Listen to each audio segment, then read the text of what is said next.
menjadi berkat buat kami. Tuhan, terima kasih Tuhan. Kami mulai kebaktian ini dengan nama Tuhan Yesus Kristus.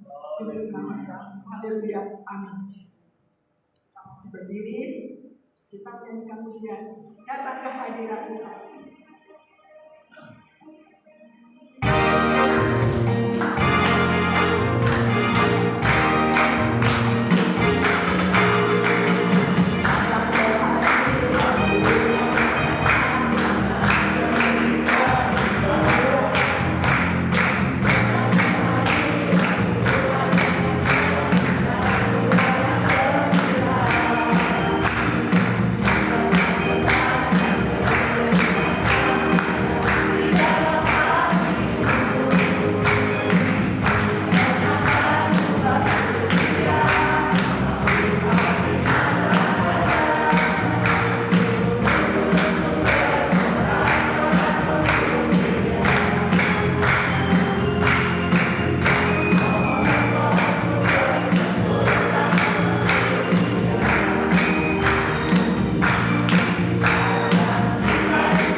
Bahwa Tuhan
mendengarkan firman Tuhan. Mari kita sambut pujian.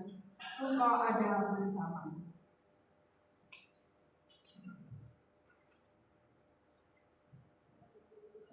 Bersama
besar bagi kami.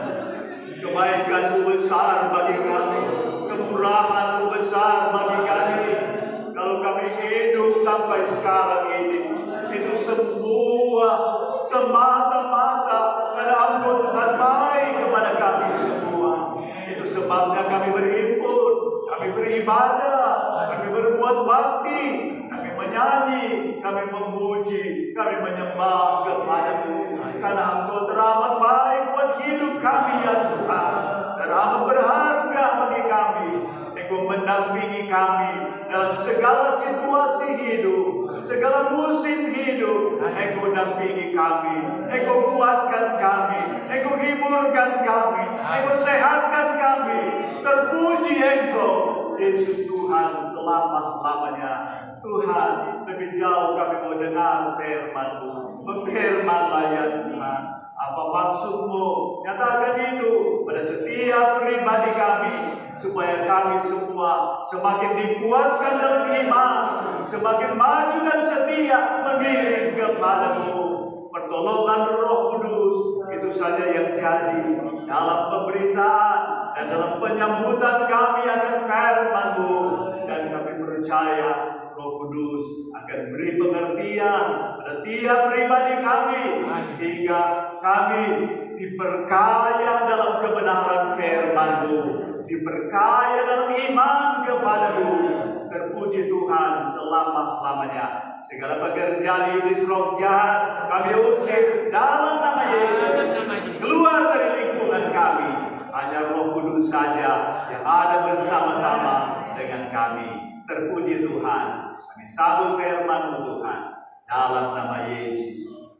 Haleluya. Amin. Bapak Ibu Saudara, beberapa minggu yang lalu seluruh gereja memperingati kematian dan kebangkitan Yesus. Dan gereja kita memberi judul besarnya, keagungan kematian dan kebangkitan Yesus. Puji Tuhan. Kemudian kita belajar tentang perjalanan Yesus menuju kayu salib. Ada proses yang perlu Dia jalani untuk menjadi pembelajaran buat saya dan buat saudara. Amin. Kita membuka kitab Injil Markus pasalnya yang ke-14. Kita membaca ayat 12 sampai dengan ayat 21. Kitab Injil Markus 14 ayat 12 sampai 21. Kita baca bersama bagian firman ini. 2, 3. Pada hari pertama hari raya roti tidak beragi, pada waktu orang menyembelih domba Paskah, murid-murid Yesus berkata kepadanya, "Ke tempat mana engkau mendaki kami pergi untuk mempersiapkan perjamuan Paskah bagimu?" Lalu Ia menyuruh 2 orang murid-Nya dengan pesan, "Pergilah ke kota.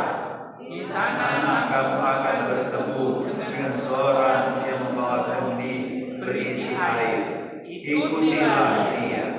Dan katakanlah kepada pemilik rumah yang dimasukinya, pesan Guru, di manakah ruang yang disediakan bagiku untuk makan Paskah bersama-sama dengan murid-muridku?" Lalu orang itu akan menunjukkan kamu sebuah ruangan atas yang besar, yang sudah lengkap dan tersedia. Disitulah kamu harus mempersiapkan perjamuan Paskah untuk kita. Maka berangkatlah kedua murid itu, dan setibanya di kota, didapati mereka semua seperti yang dikatakan Yesus kepada mereka. Lalu mereka mempersiapkan Paskah. Setelah hari malam, datanglah Yesus bersama-sama dengan kedua murid itu.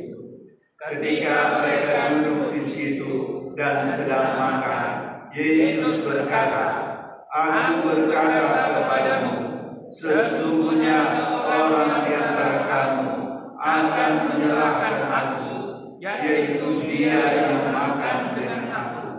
Maka sedihlah hati mereka. Dan seorang demi seorang berkata kepadanya, Bukankah aku ya Tuhan? Ia menjawab, Orang itu ialah salah seorang dari kamu yang 12 ini. Dia yang mencelupkan roti ke dalam satu pinggan dengan aku. Anak manusia memang akan pergi sesuai dengan yang ada tertulis tentang dia. Akan tetapi celakalah orang yang olehnya anak manusia itu diserahkan. Adalah lebih baik bagi orang itu sekiranya dia tidak dilahirkan. Amin. Firman Tuhan. Pembacaan awal cukup panjang. Di sini Yesus dalam rangkaian perjalanan menuju ke Yerusalem untuk disalibkan. Dan sebelum itu, hari Minggu yang lalu kita sudah belajar ayat 1 sampai ayat yang ke-11. Bagaimana seorang perempuan mengurapi Yesus dengan minyak daun pastu yang mahal harganya. Dan Yesus membenarkan perbuatannya bahwa mengurapi kematian dan penguburan Yesus. Selanjutnya dalam pembacaan ini kita melihat Yesus dan murid-murid sedang berhadapan dengan hari peringatan Paskah. Apa yang perlu mereka lakukan berkenaan dengan perayaan Paskah? Bapak Ibu Saudara sekalian, perayaan Paskah dalam segala sejarah gereja ada perkembangan makna dicantumkan oleh sejarah gereja. Tetapi yang dicatat di dalam Alkitab, hari Paskah adalah menunjuk kepada kematian Yesus di atas kayu salib. Dialah anak domba Paskah yang menanggung dosa umat manusia. Puji Tuhan. Bapak Ibu Saudara, umat Israel sangat memahami apa artinya Paskah bagi umat Israel. Kita belajar dalam kitab Keluaran pasal 12. Ketika orang Israel akan keluar dari negeri Mesir menuju ke negeri perjanjian, negeri Kanaan, maka Tuhan firmankan supaya ambil domba, kemudian disembelih sebagai Paskah bagi Tuhan. Pada malam Paskah Israel yang pertama itu, maka Tuhan melindungi orang Israel. Tetapi orang Mesir, seluruh anak sulung daripada orang Mesir sampai binatang, semuanya kena murka dan mengalami hukuman kematian. Tetapi orang Israel tidak mengalaminya. Mengapa? Sebab mereka mempersembahkan korban Paskah. Kemudian dombanya disembelih, diambil darahnya, dan kemudian darah itu dilaburkan di ambang pintu rumah dan di tiang rumah. Sehingga malaikat kematian tidak masuk ke rumah tersebut untuk adanya penghukuman. Kemudian mereka makan Paskah, makan domba Paskah yang disembelih, kemudian dipanggang sampai mereka makan habis. Kemudian waktu itu mereka keluar meninggalkan Mesir, pergi ke negeri perjanjian. Baik, saya baca saja sedikit beberapa ayat itu. Keluaran pasal yang ke-12. Keluaran pasal 12.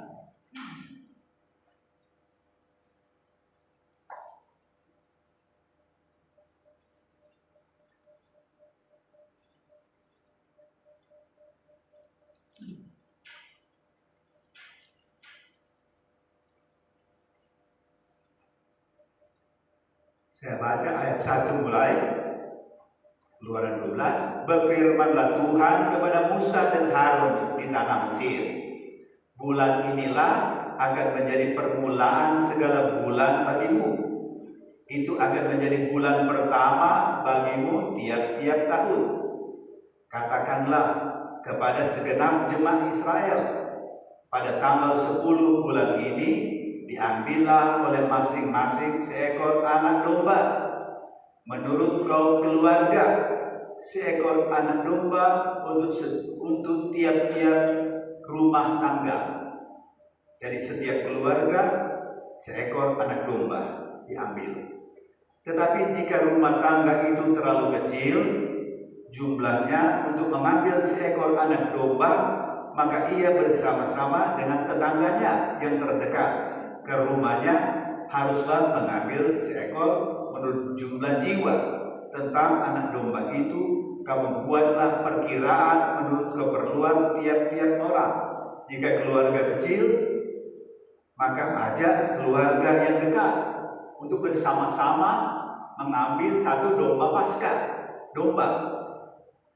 Ayat 5. Anak domba itu harus jantan, tidak bercela, berumur setahun. Kamu boleh ambil domba, atau kalau tidak ada kambing. Kamu harus mengurungnya sampai hari yang ke-14 bulan ini. Lalu seluruh jemaat Israel yang berkumpul harus menyembelihnya pada waktu senja. Kemudian dari darahnya haruslah diambil sedikit dan dibubuhkan kepada kedua tiang pintu dan pada ambang pintu, pada rumah-rumah di mana orang memakannya. Saya loncat saja ya pada ayat ke-31. Lalu pada malam itu dipanggilnyalah Musa dan Harun, katanya, bangunlah, keluarlah dari tengah-tengah bangsaku, baik kamu maupun orang Israel. Pergilah beribadah kepada Tuhan seperti katamu itu. Dan seterusnya. Saya loncat pembacaan.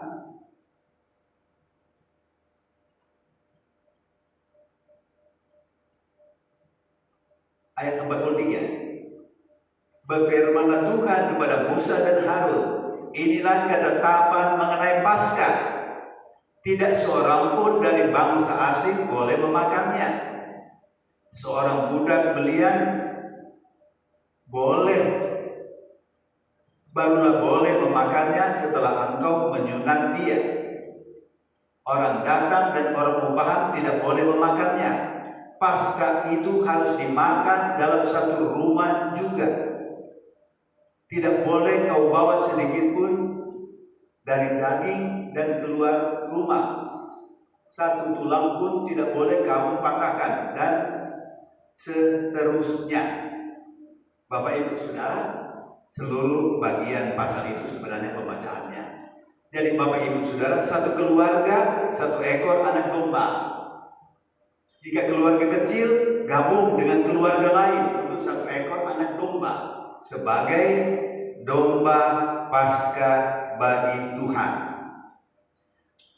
Ada sebuah ayat yang ingin saya bacakan, ya, ayat 25. Dan apabila kamu tiba di negeri yang akan diberikan Tuhan kepadamu seperti yang difirmankannya, maka kamu haruslah pelihara ibadah ini. Nah, pelihara ibadah apa? Dan apabila anak-anak berkata kepadamu, apakah artinya ibadah ini? Maka haruslah kamu berkata, itulah korban Paskah bagi Tuhan yang melewati rumah-rumah orang Israel di Mesir ketika Tuhan menulahi atau menghukum orang Mesir, tetapi menyelamatkan rumah-rumah kita. Puji Tuhan. Jadi pada waktu domba Paskah disembelih di Mesir, maka bagi Israel itu keselamatan, tapi bagi Mesir itu penghukuman. Bapak Ibu Saudara sekalian, dalam bagian akhir yang saya baca ini, kalau sudah tiba di negeri perjanjian, nah kemudian anak-anak menanyakan, acara apa ini? Oh, ini acara korban Paskah bagi Tuhan. Nah, dalam acara korban Paskah itu mereka makan Paskah, makan roti, kemudian sayur yang dipersiapkan untuk itu. Puji Tuhan. Saya kembali kepada Markus pasalnya yang ke-14 tadi. Yesus sangat menyadari dan Yesus sangat menghargai korban Paskah di Mesir yang menjadi perayaan daripada umat Israel. Untuk itu Yesus mempersiapkan makan Paskah bersama murid-muridnya. Ini judul yang kita lihat di sini. Yesus makan Paskah dengan murid-muridnya. Yesus yang mempersiapkannya untuk adanya makan Paskah bersama, mengingat akan peristiwa yang terjadi di Mesir ketika Israel diselamatkan dari Mesir. Puji Tuhan. Kembali dalam ayat 12, pada hari pertama dari hari raya roti tidak beragi, pada waktu orang menyembelih domba Paskah, jadi ada dua perayaan yang menyatu. Korban Paskah, penyembelihan korban Paskah, kemudian sekaligus adalah hari raya roti tidak beragi selama seminggu. Kalau kita baca, ya, jadi pada waktu domba Paskah disembelih, maka sekaligus itu perayaan berlangsung 1 minggu, yaitu perayaan roti tidak beragi. Puji Tuhan. Murid-murid Yesus berkata kepadanya, ke tempat mana engkau, Yesus, kehendaki kami pergi untuk mempersiapkan perjamuan Paskah bagimu. Yesus menyadari bahwa perayaan Paskah segera tiba. Beberapa saat ke depan, beberapa jam ke depan. Para muridnya juga menyadari, oh, perayaan Paskah itu sebentar lagi. Dan untuk itu murid-murid bertanya kepada Yesus, di mana tempat untuk bisa dipersiapkan perjamuan Paskah tersebut. Lalu ia menyuruh 2 orang muridnya dengan pesan. Yesus menyuruh 2 orang muridnya untuk masuk ke kota Yerusalem tentunya. Pergilah ke kota, di sana kamu akan bertemu dengan seorang yang membawa kendi berisi air, ikutilah dia. Yesus berkata kepada 2 orang muridnya, kamu akan ketemu di dalam kota seorang yang memikul kendi, itu tanda daripada hamba dari suatu rumah keluarga yang mengambil air. Ikuti dia, kemana dia, rumah mana yang dia datangi, maka masuklah ya ke rumah tersebut dan katakanlah kepada pemilik rumah yang dimasukinya, pesan guru. Yesus juga dipanggil guru. Pesan guru, di manakah ruangan yang disediakan bagiku untuk makan Paskah? 2 murid yang menjadi utusan bertanya, di manakah ya ruangan? yang menjadi pesan daripada gurunya untuk makan Paskah bersama. Lalu orang itu akan menunjukkan, orang itu, pemilik rumah itu menunjukkan sebuah ruangan atas yang besar. Jadi ada ruangan bawah dari rumah itu dan ada ruangan atas yang sudah lengkap dan tersedia. Oh, ruangannya sudah dipersiapkan, sudah rapi, siap untuk digunakan oleh Yesus dan murid-muridnya untuk apa? Untuk melaksanakan makan Paskah bersama. Selanjutnya, disitulah kamu harus mempersiapkan perjamuan Paskah untuk kita. Makan Paskah, ya. Sebagaimana lazimnya Timur Tengah ada roti, ada daging domba, dan kemudian ada sayur, ya, untuk makan tersebut.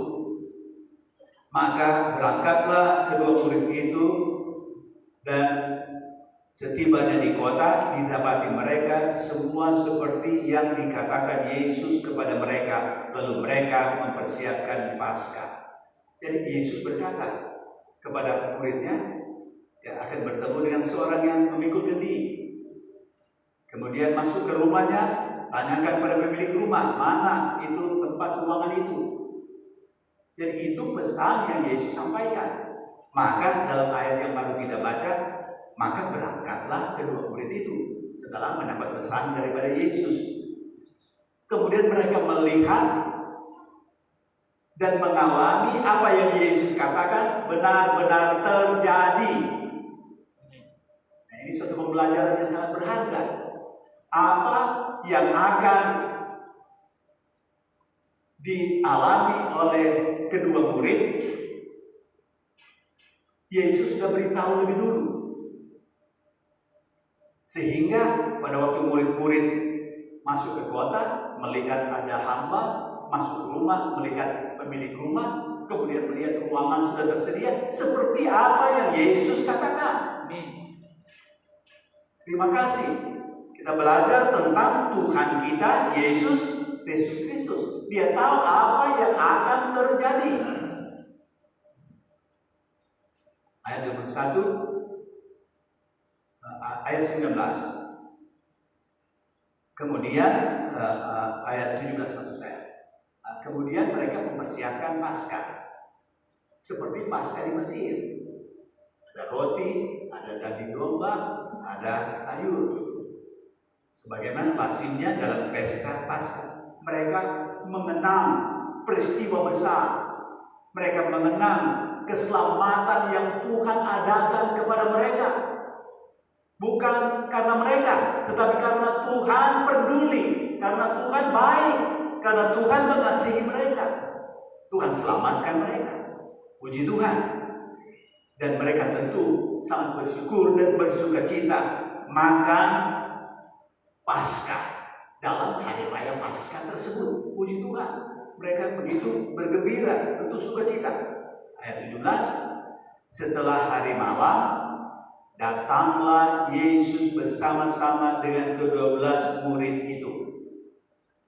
Setelah malam, maka mereka datang ke tempat tersebut untuk makan Paskah. 18. Ketika mereka duduk di situ dan sedang makan, mereka makan korban Paskah itu. Yesus berkata, jadi mereka sedang makan, mereka bersyukur, mereka bersukacita karena keselamatan yang dari Tuhan, bahwa ada Tuhan dengan umat Israel, ada Tuhan yang sudah memimpin umat Israel, dan seterusnya. Sementara mereka makan, mereka bersukacita, bersyukur, tapi kemudian Yesus berkata sesuatu yang lain, yang mengejutkan. Apa yang Yesus katakan? Kita baca ayat 18. Ketika mereka duduk di situ dan sedang makan, sedang bersukacita, bergembira, Yesus berkata, "Aku berkata kepadamu, sesungguhnya seorang di antara kamu akan menyerahkan aku. Sementara enak-enak makan, senang makan, Yesus berkata kepada murid-muridnya yang 12, bahwa apa? Sesungguhnya seorang di antara kamu, yang 12, sesungguhnya di antara kamu ada seorang yang akan menyerahkan aku. Selanjutnya, yaitu dia yang makan dengan aku. Yesus beri petunjuk, yaitu dia yang makan dengan aku. Oh, mereka sedang makan bersama-sama. Siapa gerangan yang Yesus maksudkan dengan ada seorang yang makan bersama dengan Yesus? Ayat 19, maka sedihlah hati mereka.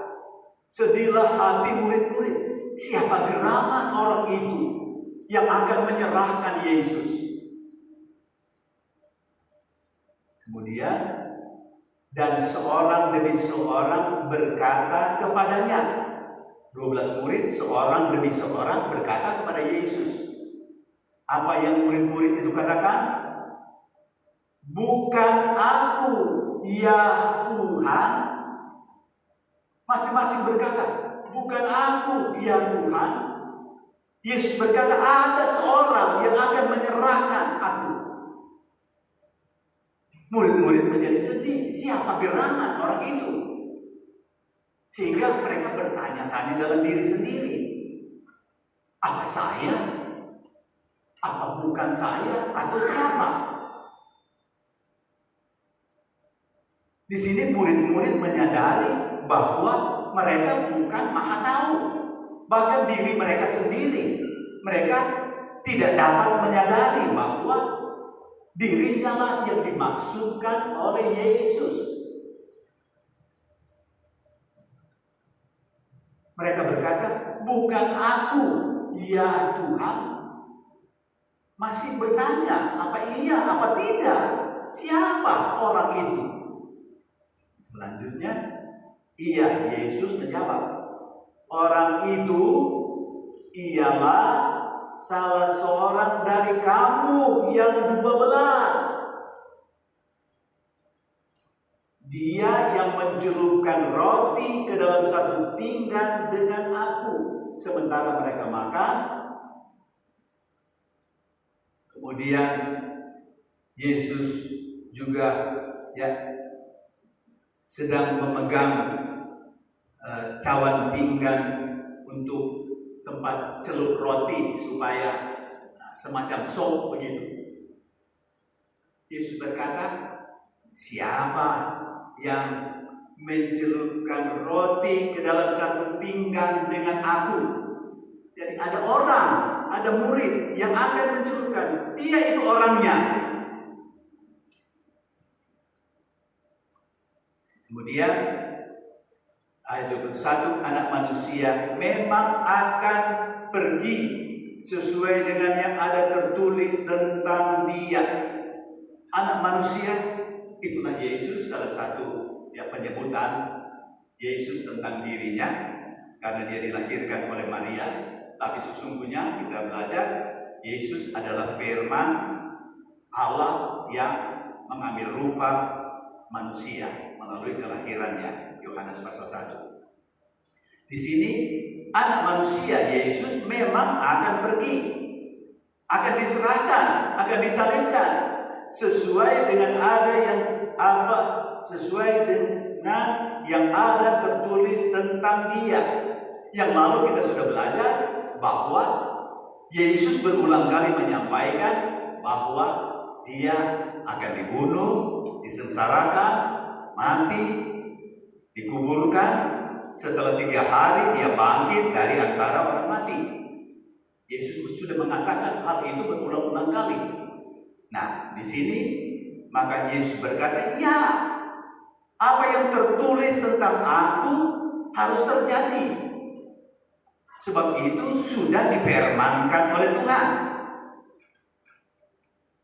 Kemudian Yesus berkata, akan tetapi celakalah orang yang olehnya Anak Manusia itu diserahkan. Celakalah itu orang yang menyerahkan Yesus untuk disalibkan. Kalau kita baca selanjutnya kisah ini.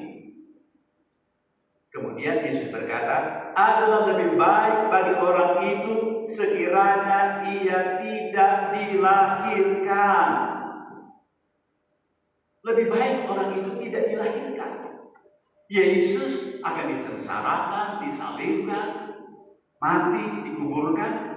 Itu memang sesuai firman. Tetapi orang yang menyerahkan ini, menurut Yesus sebaiknya sebenarnya tidak perlu dilahirkan.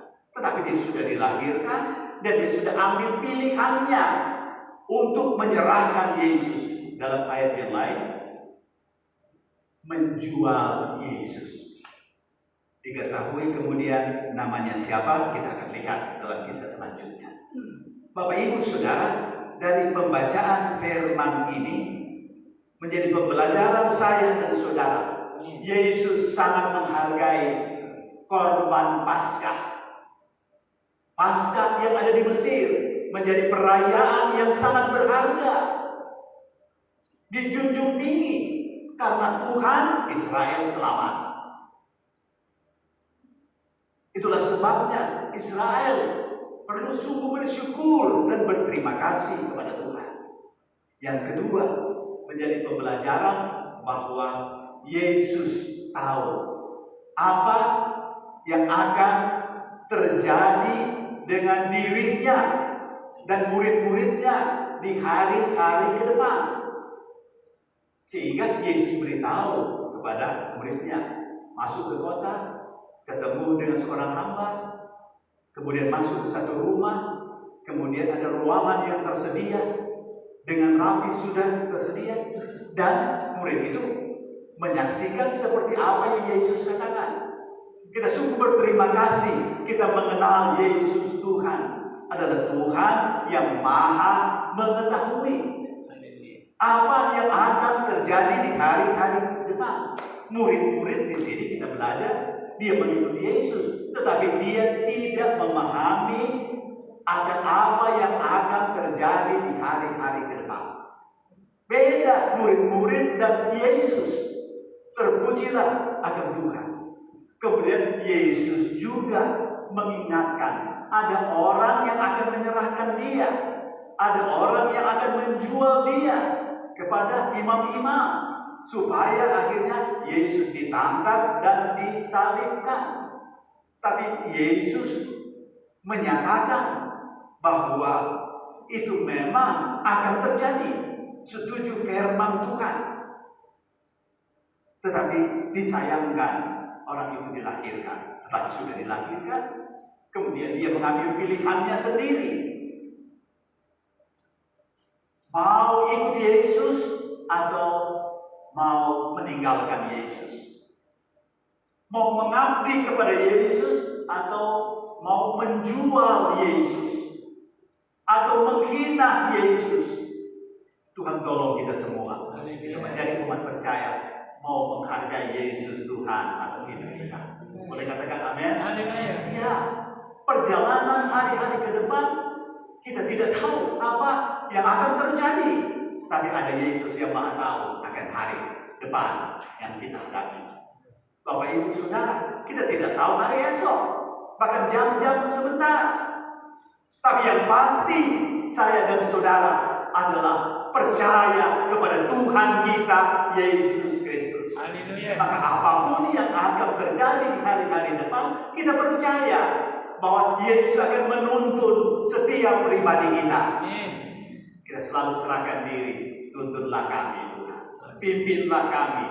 Setiap aktivitas kami dalam kehidupan keluarga, aktivitas kami dalam pekerjaan, aktivitas kami dalam sekolah, aktivitas kami dalam pergaulan, anak-anak sampai anak kecil, kita semua sebagai orang yang percaya, maka kita sungguh bersyukur kita sudah mengenal Yesus Tuhan. Kita sudah percaya kepada-Nya, maka kita mau menjadi terlebih lagi.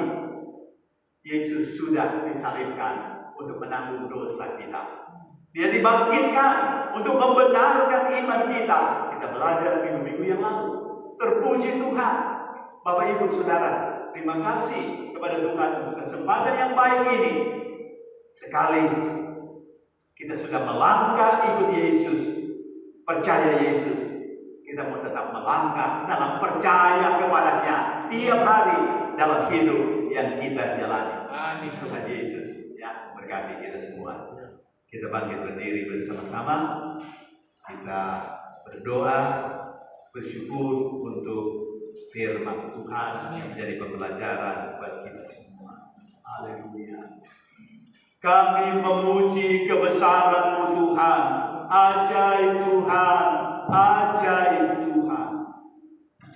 2 kali kita nyanyikan nyanyian ini. Nanti saya minta dengan hormat Bapak Pendeta Alex berdoa. Kemudian saya menutup dengan doa. Haleluya.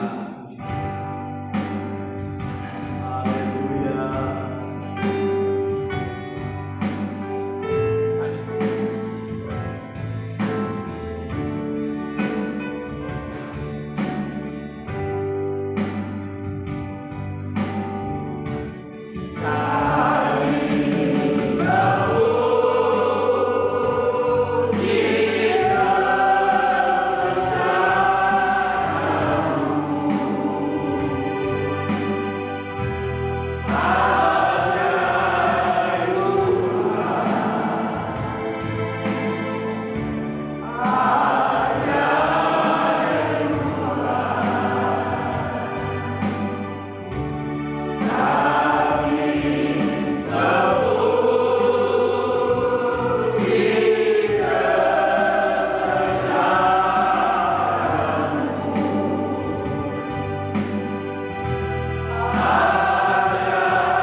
Tuhan yang kami panggil, kami sembah di dalam nama Tuhan kami Yesus Kristus.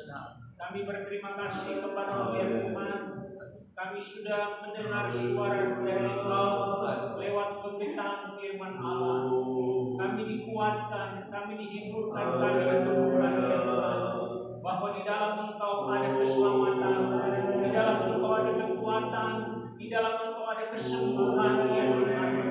Terima kasih Tuhan. Engkau pakai Bapak Gembala yang sudah menyampaikan firman Allah. Engkau berikan kesehatan, Engkau berikan ekstra kekuatan, berisi kekuatan baru dan urapan baru. Terima kasih banyak Tuhan. Terima kasih kami sudah mendengar firman Allah. Di dalam nama Yesus Kristus Tuhan Juru Selamat kami berdoa ya Tuhan. Terima kasih banyak Bapa di surga. Kami amenkan firman. Engkau Tuhan baik buat kami semua. Engkau tahu keberadaan kami. Engkau tahu pergumulan kami. Engkau tahu tantangan kami. Engkau tahu permasalahan yang kami hadapi.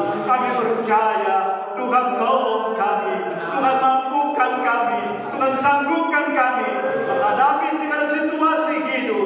Dan kami percaya Engkau Yesus Tuhan beri kemenangan, beri pembelaan kepada kami semua. Terima kasih Tuhan. Kami juga bersyukur Engkau telah menolong saudara kami Yakub ya Tuhan. Dia sudah kembali ke rumah ya Tuhan. Dan perlu ada isolasi lagi 1 minggu ini Tuhan. Mari Engkau pulihkan sama sekali akan kesehatannya. Kami juga berdoa Ibu Lincoln kemarin hari masuk rumah sakit ya Tuhan. Kemarin kami juga sudah berdoa bersama dengan dia Tuhan di rumah sakit. Mari Engkau lawati dia Tuhan. Kami bersatu berdoa, mohon uluran tangan-Mu. Engkau jamah dia, Engkau berkati, dan dia terima berkat sehat daripada-Mu. Tolong Tuhan jemaat yang tidak hadir, Engkau lawati mereka juga, supaya mereka merasakan kasih-Mu, kebaikan-Mu juga mereka boleh rasakan dalam kehidupan mereka. Terpuji Tuhan selama-lamanya. Tuhan berkati juga pemerintah kami dalam pergumulan kerja sebagai petugas negara ya Tuhan. Beri Tuhan semua kemampuan kerja yang sebaik-baiknya untuk mendatangkan Tuhan kebaikan sebaik-baiknya pula untuk seluruh rakyat Indonesia. Berkati juga rakyat untuk memberi dukungan kepada pemerintah sebaik-baiknya juga untuk kebaikan seluruh rakyat Indonesia. Terima kasih Bapa Sorga. Hamba serahkan seluruh jemaat yang hadir maupun yang tidak hadir. Engkau Yesus Gembala-Ku, Tuhan memelihara kami siang dan malam. Di mana saja kami berada, Engkau menilik ya Tuhan. Dan kami percaya Engkau pelihara kami hari demi hari. Engkau beri jaminan iman kepada kami. Engkau beri jaminan firman-Mu kepada kami. Terima kasih Bapa Sorga. Terpuji Engkau selama-lamanya. Terimalah uluran tangan Yesus dalam hidupmu sehari-hari. Arahkan hatimu, imanmu kepadanya setiap hari dalam hidup yang Tuhan berikan kepada saudara. Kami bersyukur, berterima kasih.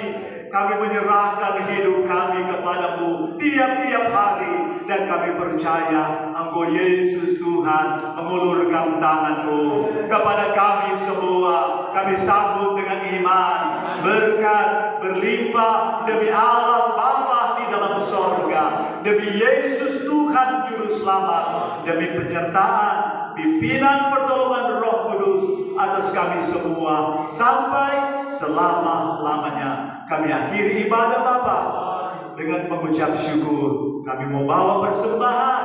Berkati persembahan kami semua untuk hormat kemuliaan nama-Mu. Dalam nama Tuhan Yesus kami berdoa mengakhiri ibadah kami. Haleluya. Amin.